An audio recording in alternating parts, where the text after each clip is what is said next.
আসসালামু আলাইকুম।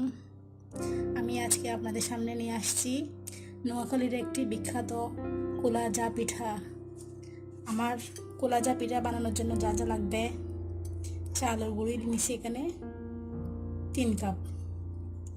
আর যেটা লাগবে এটা হচ্ছে লবণ 1 চা চামচ,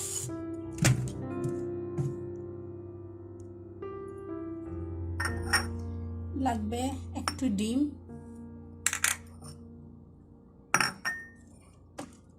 লাগবে 1 কাপ নর্মাল পানি, 1 কাপ হালকা কুসুম গরম পানি। চলুন আমার পিঠা বানানোর মূল রেসিপিটি। আমি একটা এই সাইজের বাটি নিয়ে নিছি, তার মধ্যে ঢেলে দিচ্ছি চাউলের গুঁড়ি,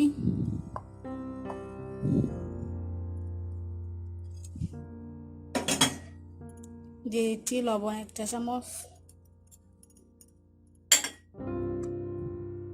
দিয়ে দিব নর্মাল পানিটা অল্প অল্প করে দিবেন। এভাবে হাত দিয়ে আলতু ফালতু করে মতো নিবেন, পায়ে একটু দিতে হবে,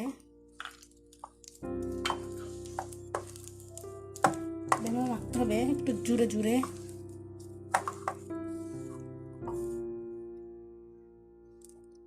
আমার এখানে প্রায় 1.5 কাপ পানি লাগছে, নর্মাল পানি।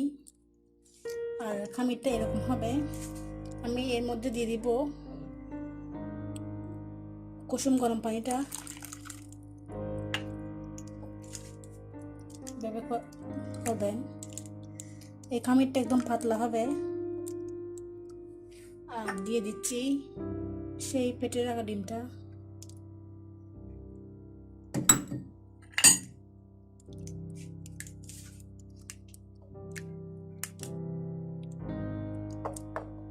দেখুন আমার খামিরটা একদম পারফেক্ট হয়েছে। পিঠা এখন আপনাদেরকে দেখাচ্ছি কিভাবে পিঠাটা বানাবেন। আমি এই চুলাতে একটা মাটির কুলা বসে দিছি, ওটা আপনারা বাজারে কিনতে পাবেন মাত্র 50 থেকে 60 টাকা। ওটা একটু গরম হতে হবে, তার জন্য আমাদের একটু অপেক্ষা করতে হবে। আপনারা একটু ভালো করে লক্ষ্য করেন, আমার খামিরটা এরকম হয়েছে, বেশি ঘন না বেশি পাতলাও না। আপনারা একটু লক্ষ্য করলে দেখতে পারবেন।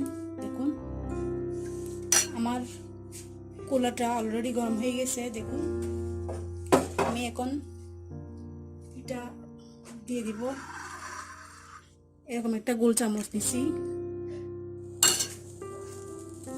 এরকম 2টা লুচনির সাহায্যে একটু ঘুরিয়ে দিতে হবে।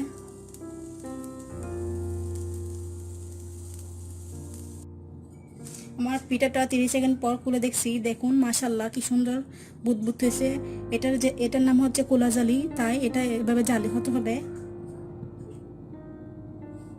এভাবে এবার তুললে দেখুন মাশাআল্লাহ, এটা খাইতে বেশি মজা। এই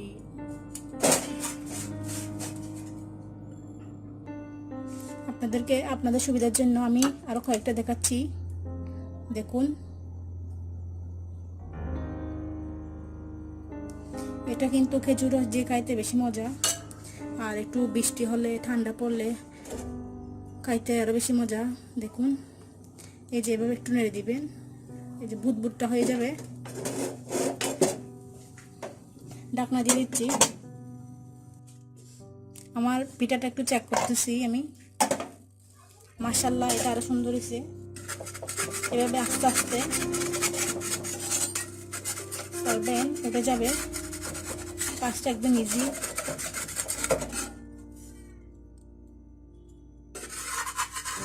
দেখুন মাশাআল্লাহ, এটা আপনারা মুরগির ঝোল সাথেও খেতে পারেন, রাব আছে যে রাবের সাথেও।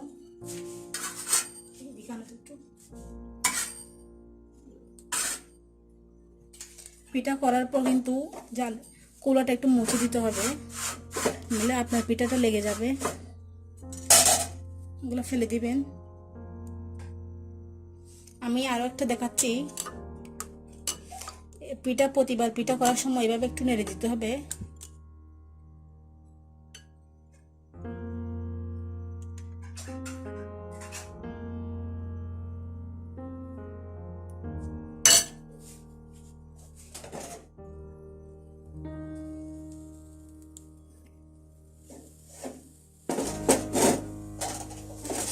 ঢাকনা দিয়ে দিচ্ছি। আমি ঢাকনাটা তুলে দেখছি পিঠা কিরকম হয়েছে। মাশাআল্লাহ, এটা আরো বেশি সুন্দর হয়েছে। এটা আমার 3 নাম্বার পিঠা। দেখুন কুলা জালি, একদম জালিটা একদম ছিদ্রটা দেখা যাচ্ছে। মাশাআল্লাহ, আপনারা আলহামদুলিল্লাহ, আল্লাহর রহমতে আমার নোয়াখালীর বিখ্যাত কুলাজালি পিঠাটা রেডি হয়ে গেছে। খাইতে এটি ভীষণ মজা। আমি আপনাদেরকে দেখাতে পারতেছি না, আমি এখানে লোভ সামলাতে পারতেছি না, এটা বেশি মজা।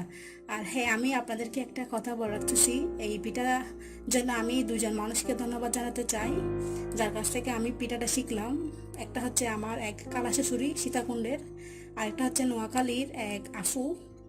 তাদেরকে আমি আন্তরিকভাবে ধন্যবাদ জানাই।